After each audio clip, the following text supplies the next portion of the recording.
D R study centre में एक बार पुनः आपका बहुत बहुत स्वागत है बच्चों। तो आज हम देखने वाले हैं हास्य रस, है ना। आज हास्य रस, इसके बाद आगे के जितने भी रस हैं उन सभी को हम क्रम से पढ़ने वाले हैं। तो चलिए देर ना करते हुए स्टार्ट करते हैं।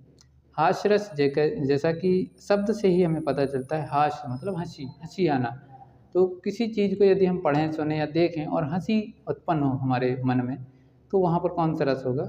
हास्य रस। देखिए इसकी इस तरह की से भी परिभाषा हम लिख सकते हैं। हास्य रस का स्थायी भाव है हंसी या हास। सहृदय के हृदय में स्थित हास या हंसी नामक स्थायी भाव का जब विभव, अनुभव और संचारी भाव से संयोग होता है, तब वहाँ हास्य रस की निष्पत्ति होती है। इस प्रकार से आप लिख सकते हैं। ठीक, इसका एग्जाम्पल हम समझते हैं और थोड़ा इसका दूसरी परिभाषा हम किस रूप में लिख सकते हैं। देखिए यहाँ पर काव्य में जहाँ किसी वस्तु या व्यक्ति, है ना, किसी व्यक्ति या वस्तु की असाधारण वेशभूषा, आकृति, विकृत वाणी या चेष्टा आदि का वर्णन हो, जिससे मन में आनंद या विनोद के भाव जागृत हों, तब वहाँ हास्य रस की निष्पत्ति होती है। इसका स्थायी भाव हास है ना। इस प्रकार की भी आप परिभाषा लिख सकते हैं। मतलब जहाँ किसी व्यक्ति की असाधारण वेशभूषा, मतलब एकदम आश्चर्यचकित कर देने वाली वेशभूषा कोई धारण कर ले, तो उसको देख के क्या है, हंसी उत्पन्न होती है ना। और जैसे किसी की आकृति कुछ इस तरीके से बनाई गई हो कि उसको देख के ही बहुत ही हंसने का मन करे, है ना। या किसी की विकृत वाणी में जैसे छोटा सा कोई बालक होता है, जब वो अपनी विकृत वाणी में बोलता है तो बहुत खुशी होती है ना, मन प्रसन्न हो जाता है। किससे, है ना, भोली भाली वाणी में और बहुत ही विकृत वाणी बोलता है वो छोटा सा बच्चा, है ना। तो इस प्रकार से आप समझ चुके होंगे कि हास्य रस कहाँ पर होता है? जहाँ पर किसी पंक्ति को पढ़ें और उससे हंसी उत्पन्न हो, है ना, या किसी की असाधारण वेशभूषा देखें, या किसी की विकृत वाणी सुने और उससे मन क्या हो, प्रफुल्लित हो, है ना, प्रसन्नता के भाव उत्पन्न हो, तो वहाँ पर हास्य रस की उत्पत्ति होती है, निष्पत्ति होती है। ठीक, उदाहरण देखते हैं। बुरे समय को देखकर गंजे तू क्यों रोए, किसी भी हालात में तेरा बाल न बांका होए, है ना। यहाँ पर बोला जा रहा है कि बुरे समय को देखकर गंजे तू क्यों रोए, है ना। गंजे से बोला गया है कि गंजे तुम बुरे समय को क्यों देखकर रो रहे हो, तुम तो पहले से ही गंजे हो, कोई तुम्हारा बाल ही बांका नहीं कर सकता, है ना। दूसरा इसका एग्जाम्पल आप ये लिख सकते हैं। बहुएं सेवा सास की करती नहीं खराब, पैर दबाने की बजाय गला रही दबाए, है ना। तो इस प्रकार से इसमें देखिए, जो बहुएं होती हैं वो सास की सेवा खराब नहीं करती, बस सेवा करते हैं किस प्रकार से, पैर दबाने की जगह पर वो क्या करती हैं, गला दबाती हैं, है ना। तो इसमें भी क्या, एक प्रसन्नता का, एक हंसी का भाव उत्पन्न होता है ना। इसलिए इसमें क्या होगा, हास्य रस की निष्पत्ति होगी। तीसरा देखिए इसी का एग्जाम्पल, मैं इतना वीर हूँ कि पापड़ को तोड़ सकता हूँ और गुस्सा आ जाए तो कागज़ को मरोड़ सकता हूँ। तो इसमें भी, है ना, इतना महावीर हूँ कि पापड़ को तोड़ सकता हूँ। अरे इतने महावीर हो कि पापड़ को तोड़ सकते हो, गुस्सा आ जाए तो कागज़ को मरोड़ सकता हूँ। तो इसमें क्या है, हंसी उत्पन्न हो रही कि कैसी बातें कर रहे हैं। तो इसमें कौन सा अलंकार हो जाएगा, कौन सा रस हो जाएगा, वीर रस। अगला जो रस है उसका नाम है करुण रस। करुण का स्थायी भाव शोक या करुणा है। सहृदय के हृदय में स्थित शोक या करुणा नामक स्थायी भाव का, है ना, करुणा दुख को बोलते हैं, दुख या शोक एक ही चीज़ है। तो करुण रस का स्थायी भाव शोक या दुख या करुणा है। सहृदय के हृदय में स्थित दुख या करुणा या शोक नामक स्थायी भाव का जब विभाव, अनुभाव और संचारी भाव से संयोग होता है, तब वहाँ करुण रस की निष्पत्ति होती है। ठीक, दूसरी तरीके से हम इसकी परिभाषा लिख सकते हैं। इसका स्थायी भाव शोक होता है। काव्य में जहाँ किसी अपने का विनाश या अपने के वियोग या द्रव्य नाश या प्रेमी से सदैव बिछुड़ जाने की या दूर चले जाने का से दुख या वेदना उत्पन्न हो, है ना। मतलब एक तरीके से जिस प्रकार से वियोग श्रृंगार रस में होता है, सेम इसी प्रकार से करुण रस में भी होता है, लेकिन उसमें एक बार बिछड़ने के बाद पुनः मिलने की संभावना रहती है। किसमें, वियोग श्रृंगार रस में, एक बार बिछुड़ गए, जैसे नायक नायिका एक बार बिछुड़ जाते हैं तो दोबारा मिलने के चांस बने रहते हैं। लेकिन करुण रस में क्या होता है, एक बार बिछुड़ जाने पर दोबारा मिलने के चांस पूर्णतः छूट जाते हैं। कैसे, देखिए, इसका स्थायी भाव शोक होता है। काव्य में जहाँ किसी अपने का विनाश, जब कोई अपना खत्म हो जाता है तो उससे मिलने का चांस खत्म हो जाता है ना। अपने के वियोग, विनाश या वियोग एक ही चीज़ है, या द्रव्य नाश, या प्रेमी से सदैव बिछड़ जाने, है ना। प्रेमी, जैसे कोई प्रेमी है आपका, उसकी शादी हो जाए कहीं दूसरे स्थान पर, है ना, तो वो हमेशा के लिए क्या होगा, बिछड़ जाएगा, है ना। तो उसको भी क्या, वो एकदम अब दोबारा से तो मिलेगा नहीं, है ना। या दूर चले जाने से दुख या वेदना उत्पन्न हो, है ना। कोई अपना या अपना सगा संबंधी या कोई प्रेमी है जो अपन से दूर चला जाता है और सदैव के लिए चला जाता है, उससे मिलने के दोबारा के चांस खत्म हो जाते हैं। तो ऐसी स्थान पर, ऐसी जगह पर क्या होगा, करुण रस की निष्पत्ति होती है। यद्यपि वियोग श्रृंगार रस में भी दुख का अनुभव होता है, लेकिन वहाँ पर दूर जाने वाले से पुनः मिलने की आशा बनी रहती है, लेकिन करुण रस में वो आशा खत्म हो जाती है। जैसे देखिए, इसका एग्जाम्पल है, जिस आंगन में पुत्र शोक से बिलख रही हो माता, वहाँ पहुँचकर स्वार्थ जीव का तुमको कैसे भाता।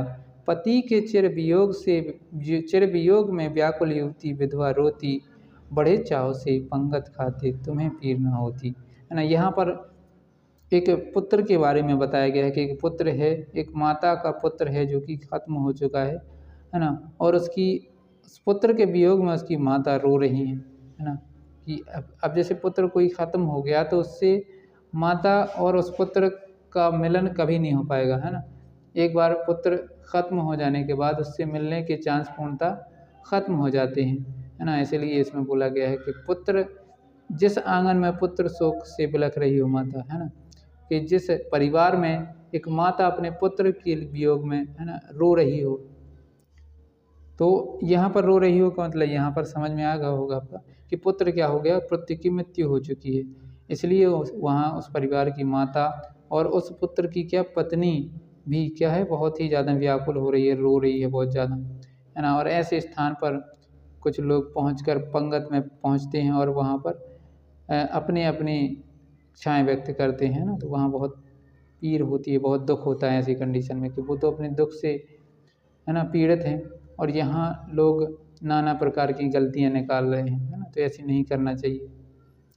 इसके बाद इसका दूसरा एग्जाम्पल देखिए, अभी तो मुकुट बंधा था माथ, हुए कल ही हल्दी के हाथ, खोले भी ना थे लाज के बोल, खिले भी ना थे, खिले थे चुम्बन शून्य कपोल, हाय रुक गया यही संसार बना सिंदूर अनल अंगार, है ना। यहाँ पर एक युवती के बारे में बोला गया है कि एक युवती है जिसकी अभी हाल ही में क्या है, शादी होने वाली थी, लेकिन क्या हुआ, अभी तो मुकुट बंधा था माथ, मतलब बिल्कुल शादी समझो हल्दी की रस्म हो चुकी, कल ही हल्दी के हाथ, कल ही क्या हो गई, हल्दी के हाथ, मतलब हल्दी की रस्म कल ही हुई है।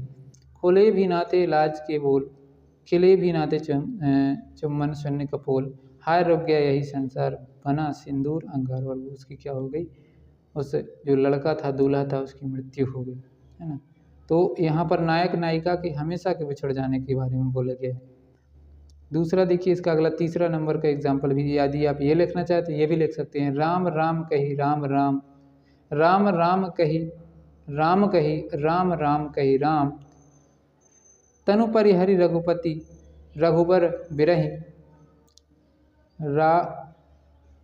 राव गयौ सुरधाम, है ना, राव गयौ सुरधाम, है ना। तो यहाँ पर बोला गया है कि राम राम कहिए, राम राम कहिए, कोई स्वर्ग को क्या होगा, सिरधार गया है ना। तो इस प्रकार से आपका करुण रस समाप्त हो जाता है। अब चलते हैं रौद्र रस की तरफ। तो रौद्र रस की देखिए आप परिभाषा पढ़ेंगे, है ना। ये रहा रौद्र रस। रौद्र रस का स्थायी भाव है क्रोध, है ना। रौद्र रस का स्थायी भाव क्रोध है।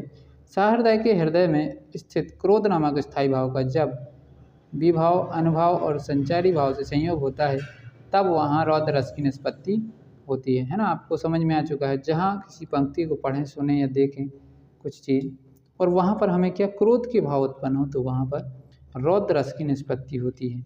देखिए इसका एग्जाम्पल है, श्री कृष्ण के सन वचन अर्जुन क्रोध से जलने लगे, सब शोक अपना भूल कर करतल युगल मलने लगे, संसार देख अब हमारे शत्रु रण में मृत पड़े, करते हुए यह घोषणा वे हो गए उठकर खड़े, है ना। इस प्रकार से इस पंक्तियों में जब श्री कृष्ण और अर्जुन जब थे युद्ध भूमि में खड़े हुए थे तो वो अपने परिवारजनों को देखकर युद्ध से पीछे हटने की बात कर रहे थे, है ना। तो श्री कृष्ण ने ऐसे ऐसे उनको वचन बताए, ऐसे ऐसे वचन सुनाए कि उनको कौरवों के प्रति एकदम घृणा के भाव उत्पन्न हो गया, क्रोध आ गया उनको, यानी बहुत ही ज़्यादा क्रोध, है ना। और फिर वो क्रोध की अग्नि में जलकर और क्या करने लगे, अपने तीर कमान उठाकर उनसे लड़ने लगे, है ना। दूसरा एग्जाम्पल है इसका, यदि आप ये लिखना चाहें तो ये भी लिख सकते हैं, सुनत लखन के वचन कठोरा, परसु सुधरी धरेव कर घोरा, है ना। अब जनि तेर दोष मोहि लागू, कटुवादी बालक बध जोगू, है ना। इस प्रकार से आप इसको भी लिख सकते हैं। इसके बाद अगला जो रस है वो इस प्रकार से दिया गया है, आप देख सकते हैं, अद्भुत रस। क्या नाम है? अद्भुत रस। अद्भुत रस क्या है इसके बारे में हम समझते हैं। तो अद्भुत रस का स्थायी भाव है विस्मय या आश्चर्य, है ना। विस्मय को ही आश्चर्य बोला जाता है। सहृदय के हृदय में स्थित विस्मय या आश्चर्य नामक स्थायी भाव का जब विभाव, अनुभाव और संचारी भाव से संयोग होता है तब वहाँ अद्भुत रस की निष्पत्ति होती है ना।